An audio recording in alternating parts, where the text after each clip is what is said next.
फिर next question है question number 10 और इसमें दिया है for a circle with centre O and radius 5 centimetre which of the following statement is true distance between every pair of parallel tangents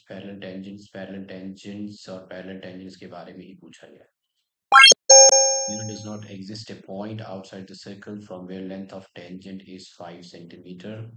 आपसे पूछा है PQRS में से कौन सा करेक्ट तो हम मान लेते हैं let this be the circle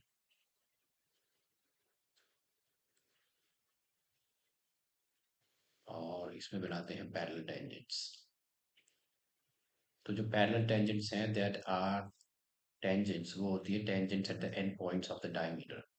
तो पहले आप एक डायमीटर बनाओ फिर बनेंगी उसके एंड पॉइंट्स पे दो पैरेलल टेंजेंट्स तो टेंजेंट्स जो होती है वो पैरेलल है at the end points of the diameter क्यों क्योंकि ये है 90 degree radius is perpendicular to tangent at the point of contact ये भी 90 डिग्री है दोनों हो गए ऑल्टरनेट एंगल्स तो ये दोनों होगी पैरेलल अब इसमें दे रखा है रेडियस 5 सेंटीमीटर तो ये रेडियस 5 है तो डायमीटर होगी 10 इसका मतलब दो पैरेलल टेंजेंट्स के बीच की डिस्टेंस जो है वो होगी 10 सेंटीमीटर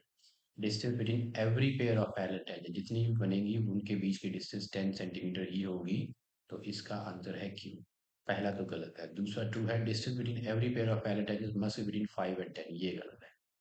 ये भी गलत है ये भी गलत है there does not exist a point outside the circle from where length of tangent is 5 centimeter अब इसमें दिया है there does not exist a point outside the circle इस सर्कल के बाहर ऐसा कोई भी पॉइंट नहीं है from where the length of the tangent is 5 centimetre ये गलत है ये हो सकता है बाहर से आप 5 सेंटीमीटर के डिस्टेंस पे आप टेंजेंट बना सकते हो